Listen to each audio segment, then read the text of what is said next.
Ce soir, amis rêveurs, on continue notre plongée dans la nuit des temps avec Gilgamesh, le grand homme qui ne voulait pas mourir.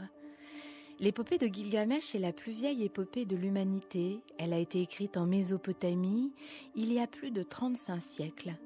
C'est l'histoire d'un roi, Gilgamesh, qui à la mort de son ami, face à la douleur de sa perte, décide de parcourir le monde à la recherche de l'éternité.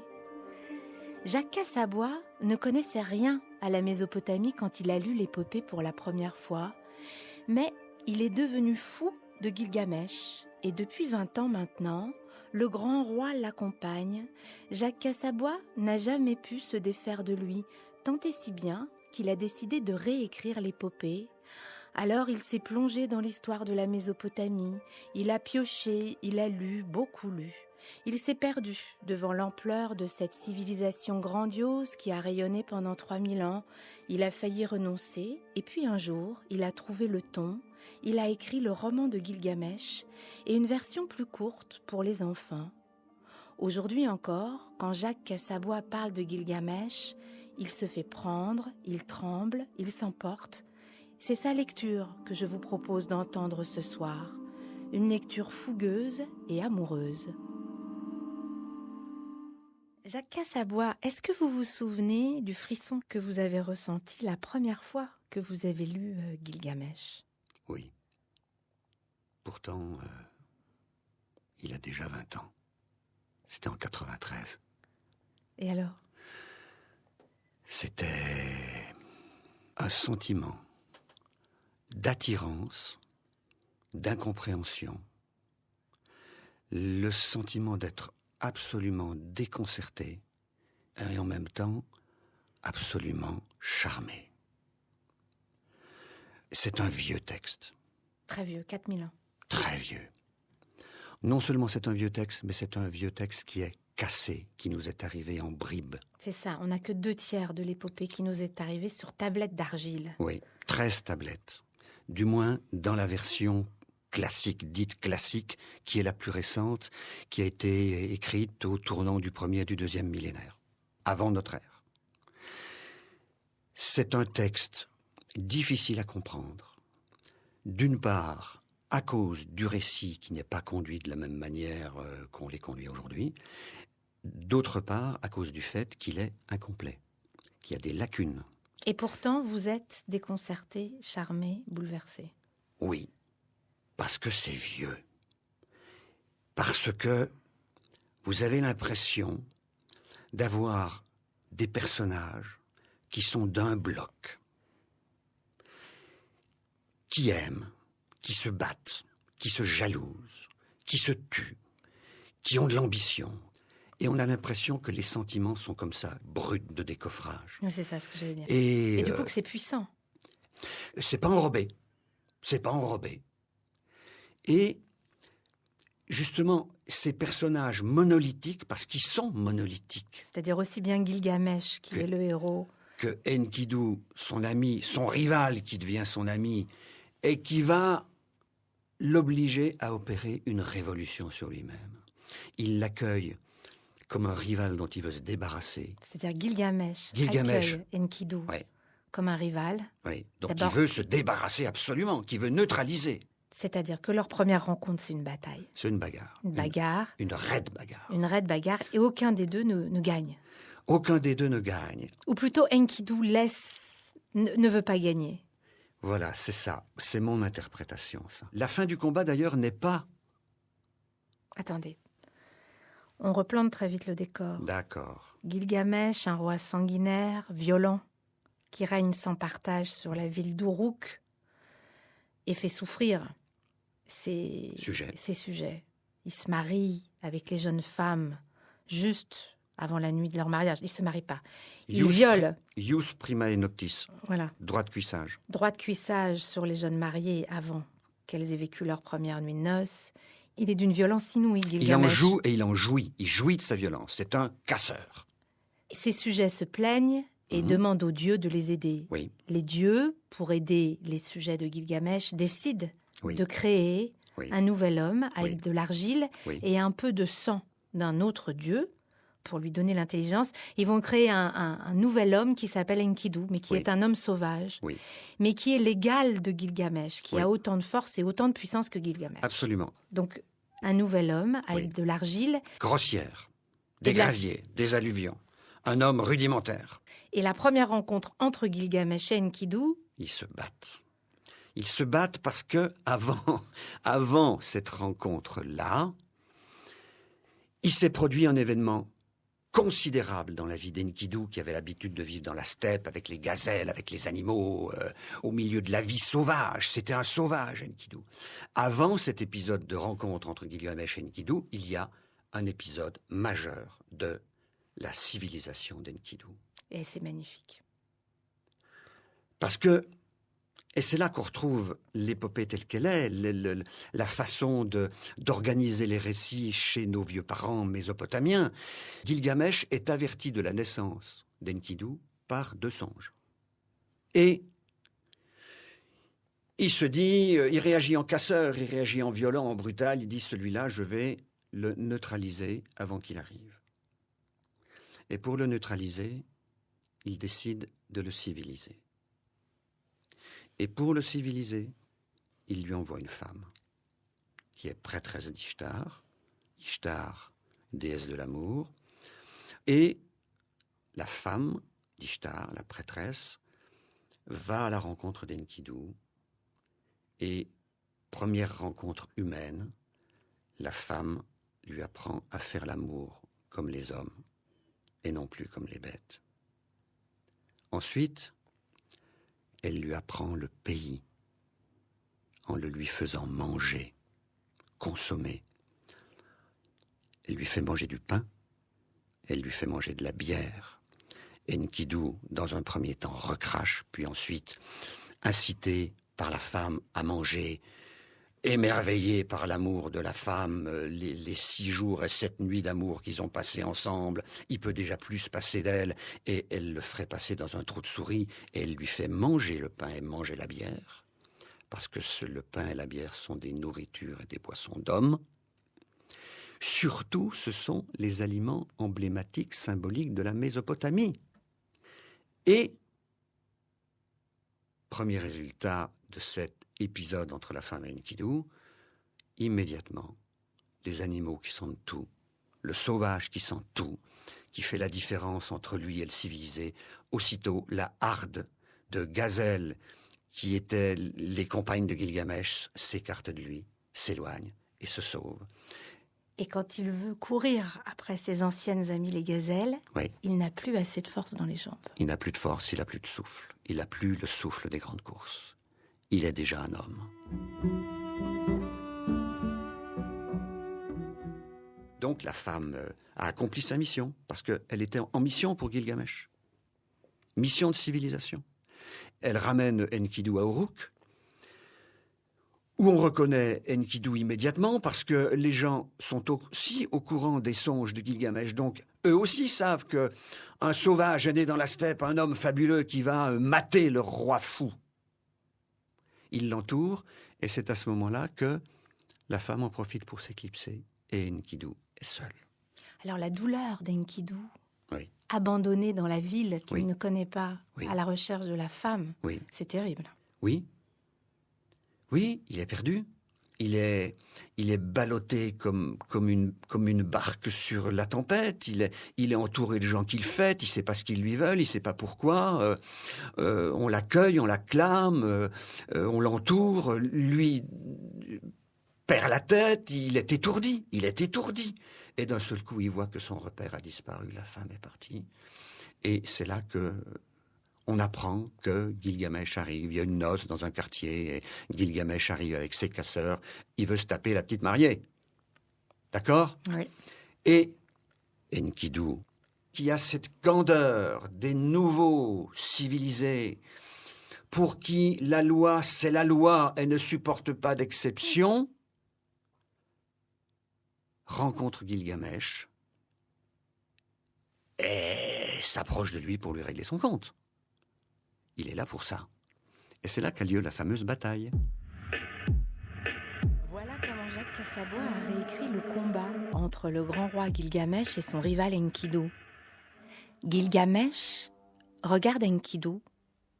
Malgré son accoutrement de sauvage, il lui ressemble, c'est vrai, à peine moins grand, mais trapu. L'époux tient la main de l'épouse, dit Enkidu. Personne d'autre. C'est coutume. La rue vibre de la colère d'Enkidu. Cela amuse Gilgamesh et il excite le colosse. Alors, qu'est-ce que tu attends ? Fais respecter la coutume. Enkidu avance vers Gilgamesh. Il ne court pas, il marche. Son pas est lourd.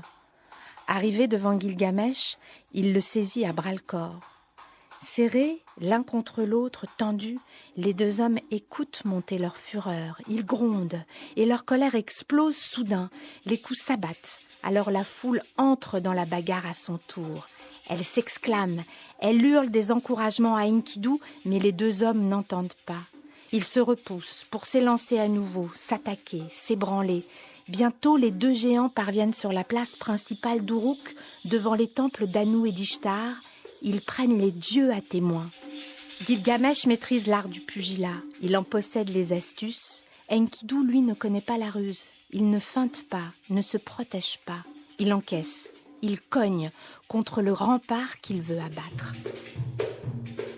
Nul n'a encore pris l'avantage, mais Enkidu a l'habitude des longs efforts et Gilgamesh s'irrite d'une telle endurance. Personne ne lui a encore tenu tête aussi longtemps.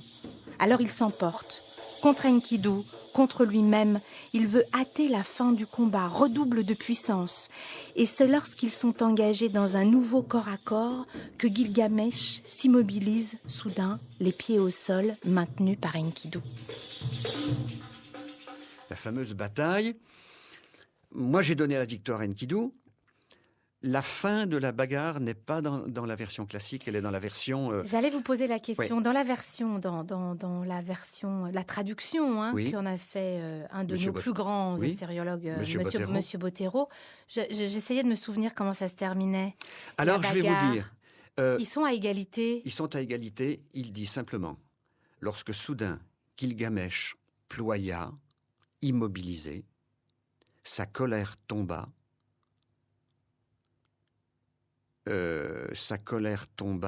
C'est par cœur, là, où vous le dites ? Oui, c'est par cœur. Attends que je le retrouve. Lorsque soudain Gilgamesh ploya immobilisé, sa colère tomba et il céda. Voilà. Et M. Bottero met 2 notes. Ça, c'est un extrait qui est de la version archaïque, qui date du milieu du 2e millénaire. La tablette est à Philadelphie. Avant Jésus-Christ, hein ? Oui, avant Jésus-Christ. Gilgamesh, tout est avant Jésus-Christ. Chaque fois qu'on parle de lui, c'est avant Jésus-Christ. La tablette est à Philadelphie. Elle dit cela, et M. Bottero place 2 notes. Sur immobilisé, il dit littéralement les pieds au sol. Et sur il céda, littéralement, il détourna sa poitrine. Et moi, à partir de là, j'ai considéré que ce type-là, Gilgamesh, costaud comme il est, cruel, qui est la terreur de ses habitants, de ses sujets, de ses ennemis, qui est d'une violence inouïe. Lorsque, au bout d'un combat qui leur a fait dévaster le marché d'Uruk, qui leur a fait casser des maisons, qui leur a fait tomber des terrasses de palais, on arrive à être immobilisé par Enkidu, ça veut dire que, mon pote, t'es cuit. T'as pas gagné, t'as trouvé ton maître. Enkidu le voit, Gilgamesh. Il voit qu'ils sont différents. Il sent qu'il a la victoire à portée de poigne. Et il renonce. Il relâche son étreinte. Et Gilgamesh, qui est maître en bagarre et en pugilat, en profite. Il ne terrasse pas Enkidu. Au contraire. Il le reconnaît. Il le reconnaît, il le déclare son ami. Et c'est le début d'une très grande amitié. Et c'est le début d'une très grande amitié, c'est le début d'un piège que Gilgamesh s'est tendu à lui-même sans s'en rendre compte. Il a vu la candeur d'Enkidu et il s'est fait prendre à ses yeux. Il a repensé à ce que le chasseur qui avait découvert Enkidu lui a dit. Dans sa face de nuit, ses yeux étaient comme 2 étoiles. Et il voit ces 2 étoiles dans la nuit. Et à ce moment-là, mais Gilgamesh, il est ému. Il est ému Par le regard. par le regard. D'Enkidu, parce que c'est une force brute, C'est mais il a une un regard d'agneau. C'est une montagne, c'est une force brute qui a un regard d'agneau, effectivement. Et alors pour moi, hein, c'est comme ça que je l'ai vu. Oui, là C'est on comme parle ça que de je l'ai votre lecture. Hein. Oui, c'est comme ça que je l'ai raconté. Pour moi, il se laisse prendre à lui. Il a envie de le protéger. Il a envie de continuer l'éducation commencée par la prêtresse d'Ishtar. C'est-à-dire qu'il veut le civiliser. Il veut parachever sa civilisation. Avec l'arrière-pensée d'avoir un autre costaud avec lui. Ils seront 2 costauds. Pour être plus puissant. Pour être plus puissant. Il est toujours dans la démesure, Gilgamesh. Il est toujours dans la force. Il est loin encore le moment où il va comprendre que ça ne sert à rien. Il va falloir que Enkidu meure. Il va falloir qu'il ressente la douleur énorme de la perte de l'ami, face à face avec la mort. Cette mort qui surgit, qu'il a donnée maintes et maintes fois, sans jamais la voir, sans jamais y accorder aucune importance. Il pouvait massacrer les gens, les violer, les tuer, leur couper la tête, les empaler. Il ne voyait pas ces morts-là. La seule mort qu'il verra, qui va le faire réfléchir, qui va le ramener à lui, c'est la mort de l'ami. Il en est loin encore à ce moment-là. Mais c'est l'histoire de ce texte. Cette grande amitié, Gilgamesh va perdre son ami Oui, et va se retrouver face à la douleur de la mort. oui, Et après, ça sera toute sa quête oui, pour ne pas mourir lui aussi. oui.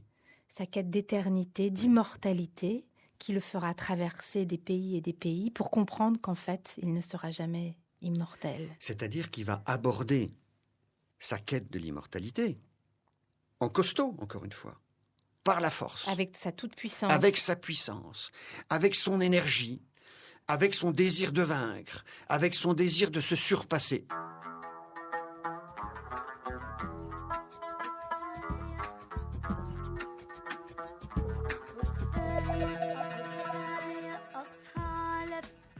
L'épopée de Gilgamesh, c'est la plus vieille épopée du monde. Elle a été écrite il y a plus de 4000 ans. Et vous l'avez compris, c'est l'histoire d'un homme qui se retrouve face à la violence de la mort quand son ami disparaît. Gilgamesh n'avait encore jamais compris ce qu'était la mort, mais avec la perte d'Enkidu, il devient fou de douleur. Il le cherche partout, dans son palais. Il espère qu'il va réapparaître. Il l'appelle, mais personne ne répond. Gilgamesh hurle contre lui-même. Il est fou de rage. Alors il décide de s'enfuir, il quitte le palais, il part, il rejoint la steppe parce qu'il se dit que c'est là qu'il retrouvera Enkidu, l'homme sauvage. Il erre des jours entiers dans l'attente d'un signe de lui. Mais il ne se passe rien, Enkidu reste absent et Gilgamesh se rend compte qu'il a oublié jusqu'au trait du visage de son ami, comme s'il n'était plus qu'une idée, quand soudain Enkidu apparaît devant lui. Mais ce n'est plus l'homme qu'il a connu, ce n'est plus l'homme qu'il aimait, c'est un homme vaincu, défait, qu'il voit. Gilgamesh veut fuir cette image, mais elle le tient, et il sent le froid de la mort, il est horrifié. Et à ce moment-là, il décide que lui ne mourra pas comme ça. Il sait qu'il existe un homme immortel qui s'appelle Utanapishti, et alors Gilgamesh décide de partir à sa recherche. Et je crois que c'est pour ce passage que Jacques Cassabois a voulu réécrire l'épopée de Gilgamesh, parce que même s'il y a 4000 ans entre Gilgamesh et nous ne sommes pas différents de lui. De tradition, on sait en Mésopotamie que un homme, le rescapé du déluge, s'est vu conférer l'immortalité par les dieux. Utanapishti, c'est le nom de cet immortel.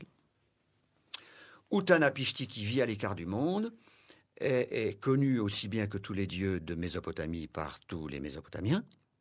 Gilgamesh se dit, je vais aller le chercher, je lui demanderai comment il a fait, je lui ferai rendre gorge, je lui ferai dire où se trouve l'immortalité, et j'irai conquérir pour moi l'immortalité, je ne mourrai pas.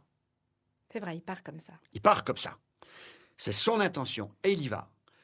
Alors, avec des marches prodigieuses, avec des durées de marche qui durent une lunaison, il se repose. Avec de la douleur aussi. Avec de la douleur, il s'use le corps, il s'use les forces. De la folie presque. Il devient totalement halluciné par sa quête.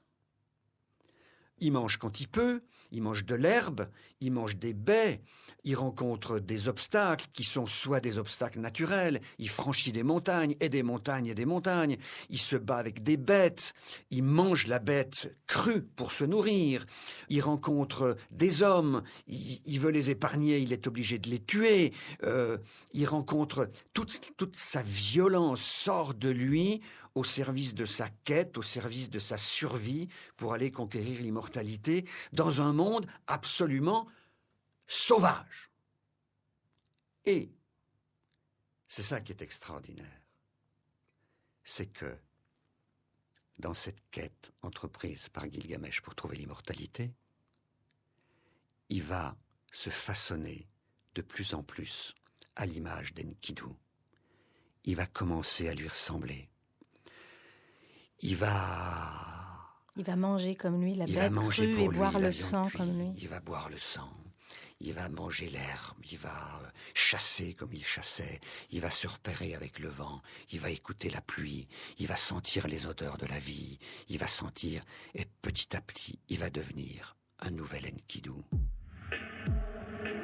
Une des étapes essentielles qu'il va rencontrer, c'est la fameuse étape de la traversée des monts Jumeaux, devant lesquels campent 2 hommes scorpions qui sont des gardiens du seuil, des gardiens du passage. Ces 2 monts jumeaux sont 2 grandes montagnes qui touchent le ciel, qui sont obscures, qui sont noires. C'est-à-dire que ça, c'est un des obstacles du chemin pour aller vers l'immortalité. Oui. C'est d'arriver à traverser, de cheminer à travers ce passage entre les 2 montagnes, où il va voir tous ceux qui sont morts. Il va voir lui. Il va voir lui. Alors, encore une fois, c'est moi qui le dis. Parce que si vous prenez la traversée des monts Jumeaux dans le texte de l'épopée, l'épopée vous dit, quand il eut marché 10 kilomètres, profonde était l'obscurité sans la moindre lumière. Il ne pouvait rien voir devant lui ni derrière. Quand il eut marché 20 kilomètres, profonde était l'obscurité sans la moindre lumière. Il ne pouvait rien voir devant lui ni derrière. Jusqu'à 120. 120, c'est le double de 60. En Mésopotamie, ce n'est pas un système décimal, c'est un système hexadécimal, donc c'est 2 fois le nombre plus important, 120. Donc ça veut dire beaucoup. Il marche beaucoup, beaucoup de kilomètres et longtemps. Qu'est-ce qu'il a fait dans ces sacrés fichus monts Jumeaux? Eh bien, on n'en sait rien. On sait qu'il faisait nuit, que c'était difficile. Mais il traverse. Mais il traverse, et pour moi, c'est l'épreuve de l'obscurité que rencontre tout individu sur le chemin de l'initiation. Vous dites pour moi, parce qu'en fait, vous avez découvert cette épopée et vous avez décidé de la réécrire. Donc, toute la lecture que vous êtes en train de nous faire là, c'est votre lecture. Oui, c'est ma version. C'est votre version, votre regard du texte. Oui.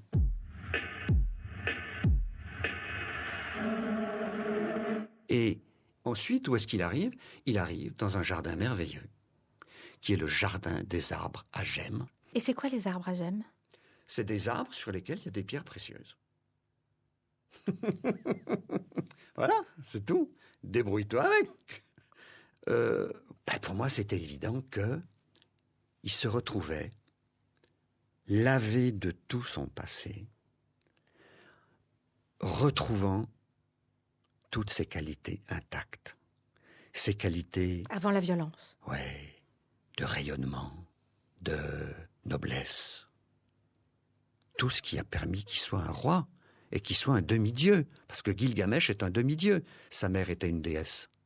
Bon. 2 tiers dieu, 1 tiers homme. Voilà. Donc il retrouve sa noblesse. Et Shamash est là, son dieu est là. Et quand il croit, Gilgamesh, être enfin arrivé au bout du monde, au pays d'Uttanapishti, où il va cueillir l'immortalité, Shamash le détrompe, il lui dit non, tu es chez toi, tel que tu étais au début de ta vie, et tel que tu as oublié que tu étais. Là, tu viens de retrouver ce que tu as toujours été. Il n'appartient qu'à toi de le conserver. Et l'éternité, c'est plus loin. Et Gilgamesh, effectivement, comprend que l'éternité, elle n'est pas encore là, et qu'il faut qu'il continue. Il faut qu'il traverse la mer de la mort, l'eau de la mort. Oui, il va repartir dans sa quête, mais au combat. Faut la traverser, faut la traverser, cette mer. C'est là qu'il va rencontrer Sidouri, la tavernière.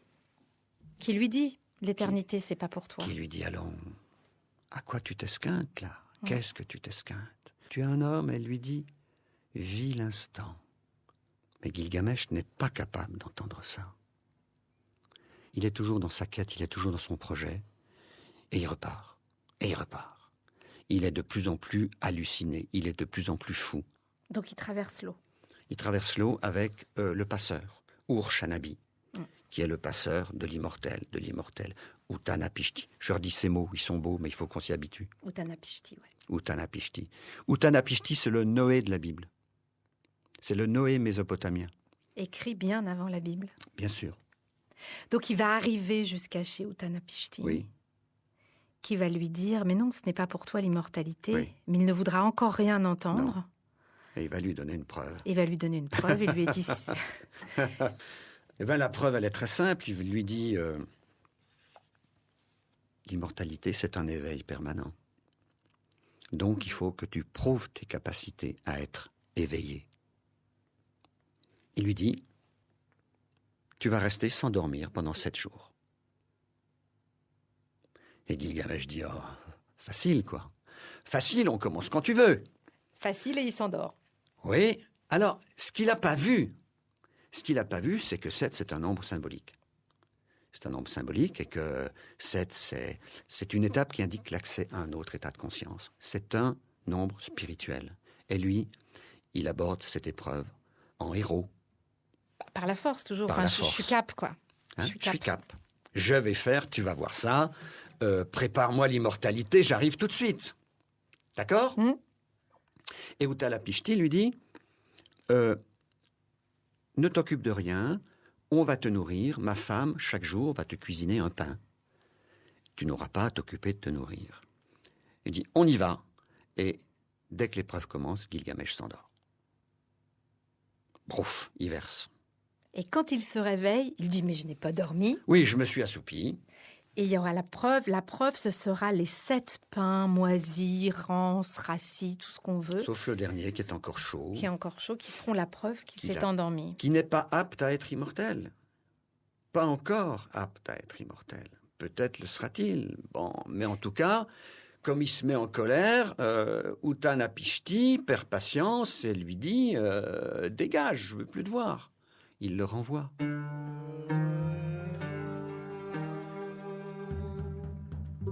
Utanapishti renvoie Gilgamesh dans le monde des hommes. Gilgamesh s'éloigne du rivage, hébété. Il sait qu'il ne connaîtra jamais l'éternité.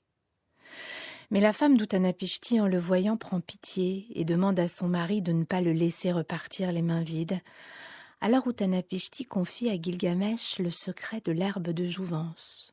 Si tu la manges juste avant de mourir, tu as le droit de recommencer une nouvelle vie.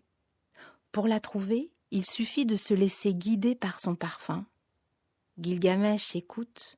Il voit devant lui l'océan à l'infini et se demande où aller pour trouver cette herbe. Alors il ferme les yeux, il voit Enkidu, son ami. Il s'apaise, il oublie la mer, il oublie la traversée. Et puis, il sent un léger parfum. L'air sent bon le jasmin. Gilgamesh ouvre les yeux. Si la mer est parfumée, c'est que l'herbe est là, au fond de l'eau. Il plonge. Il trouve l'herbe de jouvence. Il l'arrache. Gilgamesh sait maintenant que grâce à elle, il va pouvoir vivre 2 fois. 2 fois, ce n'est pas l'éternité, mais c'est mieux que rien. Et alors qu'il arrive en vue d'Uruk, sa ville, qu'il a quittée depuis des lunaisons et des lunaisons, il éprouve le besoin de se faire beau. Et il se baigne dans un marigot. Il va se baigner et au moment, il est toujours en pensée avec la plante et au moment où il est dans l'eau, en train de se détendre, il sent le danger arriver sur la plante. Et c'est un serpent qui est sorti de la terre, qui a vu la plante, qui l'a mangée, qui est reparti en abandonnant une mue, sa première vie, la preuve que la plante, elle marchait bien. Et Gilgamesh est plus perdu que jamais. Et c'est là qu'est le grand désespoir, et après le grand désespoir, la grande prise de conscience qu'il est un homme, et qu'il doit accepter son humanité, et donc sa mort. Et que s'il y a une immortalité en lui, c'est cette immortalité du premier homme à avoir accepté d'être mortel. Et d'avoir trouvé l'homme en lui et l'avoir fait régner. Ah, c'est comme ça que vous l'entendez. Ben, je veux, oui. Comme le premier homme qui a accepté d'être mortel. Ben oui. C'est-à-dire, il nous a montré le chemin sur comment faire avec notre propre mort et comment faire avec la mort de ceux qu'on aime. Oui. Comment faire avec la douleur de la mort. Voilà. Oui, c'est mon avis. C'est comme ça que vous entendez ce texte. Ah oui, complètement. C'est Complètement.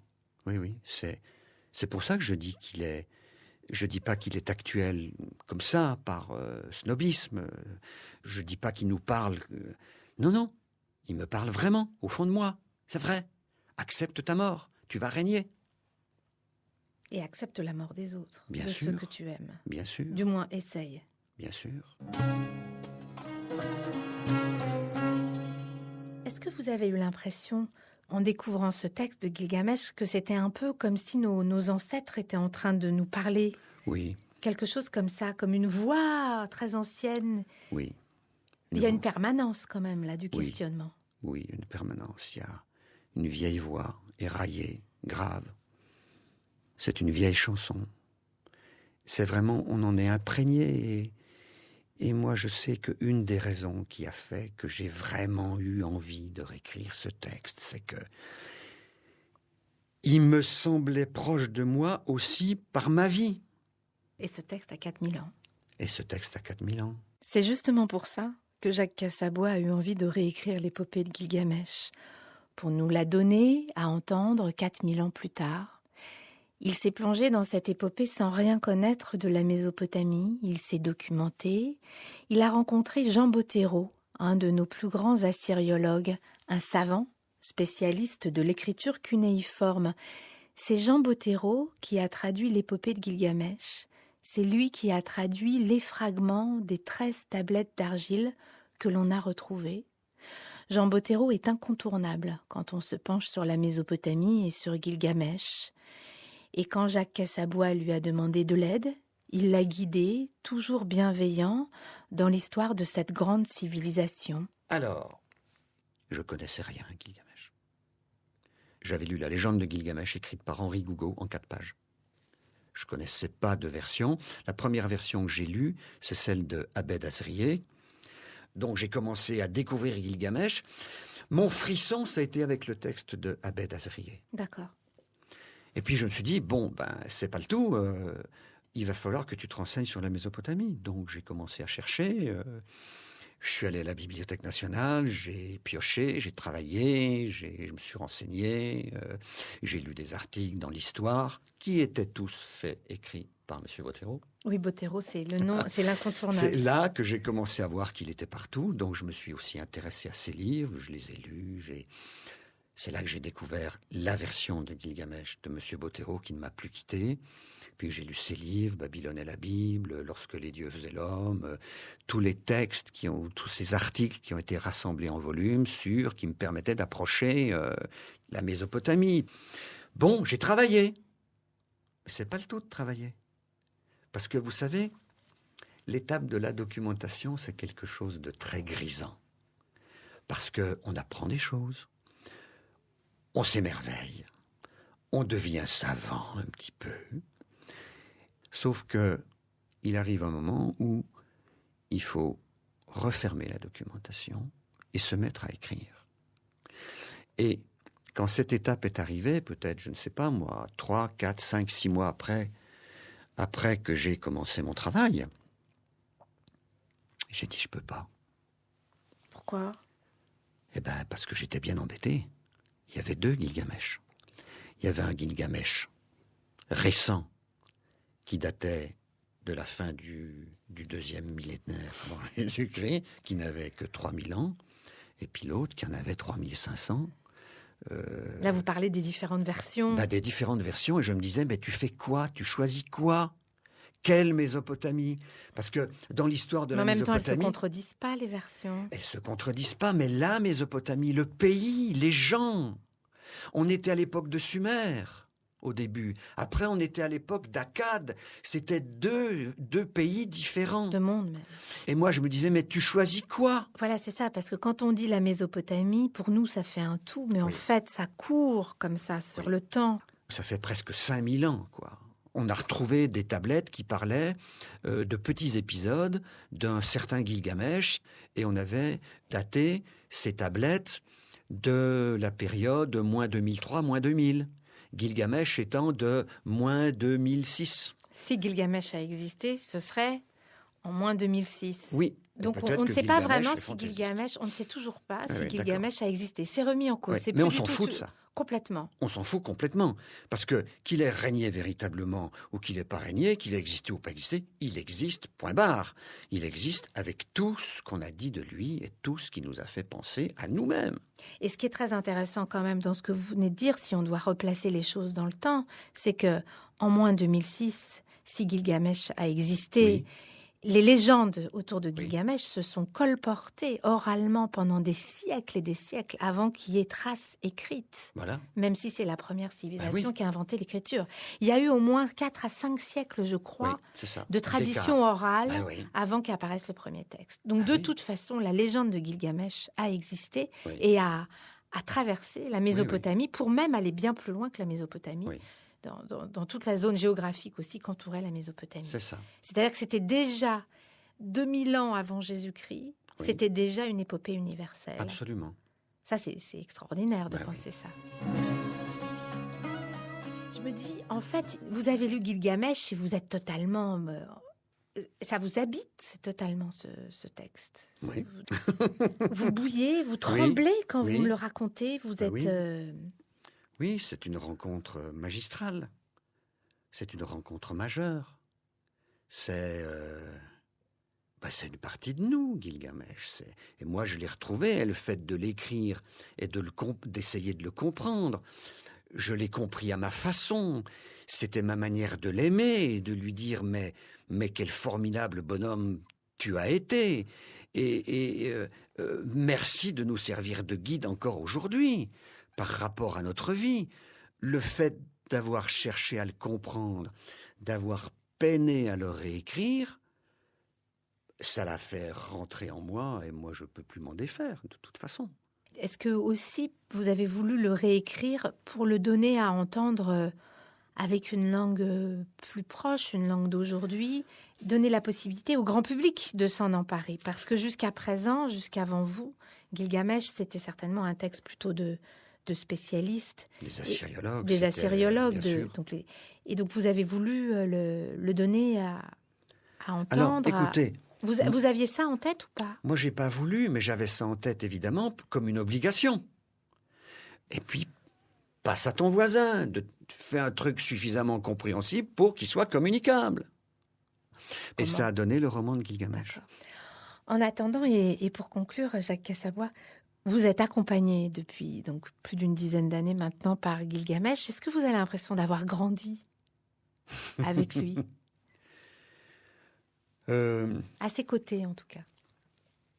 Oui, c'est une référence. Je vais vous raconter un petit bout d'histoire. Je promenais ma chienne, c'était le mois de juin, il faisait beau. Et puis, moi j'habite la campagne, on était dans les champs, et j'ai vu un champ d'orge. J'ai regardé à l'horizon, et j'ai vu Gilgamesh et Enkidu qui apparaissaient. Vu. Vu. Oui, vu. Oui, ils étaient là. Vous me demandez comment ils m'accompagnent. Ben voilà, ils étaient là. Et j'en ai parlé à ma chienne. Je lui ai dit, tu vois là-bas. Et j'ai commencé à lui parler. Et ma chienne s'est assise. Et d'un seul coup, elle a cessé d'être ma chienne. Elle est devenue un enfant. Et je lui ai dit, prends-moi par la main. Viens, on va aller s'asseoir. Je vais te raconter une vieille histoire. L'histoire d'un grand roi qui... etc. Et paf! Je me suis dit, ça y est, c'est ça. C'est ça le ton. C'est comme ça que tu vas commencer. Et alors, vous commencez, parce Et que vous alors avez- là, vous commencez, je reprends votre texte pour Alors, les c'est enfants. pas le post-it, c'est ce que j'avais écrit dans les champs, le post-it. Ça, c'est ce que vous avez écrit dans les champs, le post-it? Oui, j'ai toujours du papier et un crayon sur moi dans les champs. Là, alors, parce que je viens de vous piquer votre livre, et ce que j'ai devant moi, c'est ce que... Je peux lire ? Oui, si vous voulez.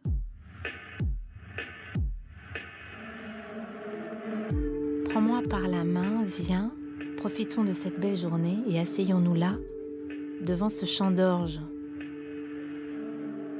Qui crépite sous le soleil, peut-être. Vous n'arrivez pas à me Je vais te raconter l'histoire d'un homme, un roi. Il était puissant, immense, capable de soulever les montagnes. Mais il ne savait pas encore ce qu'était vraiment un homme. Il ne savait pas qu'un jour, il devrait mourir, ou plutôt, il ne voulait pas le savoir. Ça, c'est le post-it. Ouais. Et alors, vous avez commencé votre... J'ai repris ça en rentrant chez moi, évidemment. Asseyons-nous à l'ombre de cette haie et laissons décliner les feux du plein midi. Je vais te raconter une histoire très ancienne. Et ce champ d'orge qui mûrit sous le soleil de la plaine pourra témoigner que je rapporte l'exacte vérité. Installe-toi bien, face à moi, car je veux pouvoir te regarder en parlant. C'est l'histoire d'un roi. Un roi si grand qu'il vaut à lui seul toute une race. Son nom, Gilgamesh. Un peu difficile à prononcer, n'est-ce pas ? C'est un nom sumérien. Entraîne-toi. Fais-le rouler dans ta bouche. Déglutis-le. Une fois, 2 fois. Écoute-le remplir ta poitrine, se mêler à ton souffle, à ta vie. Gilgamesh. Voilà, c'est beaucoup mieux. Au travail, amis rêveurs, à vous de lire maintenant. Vous trouverez les références de tous les livres cités dans l'émission sur le site de l'Heure des rêveurs.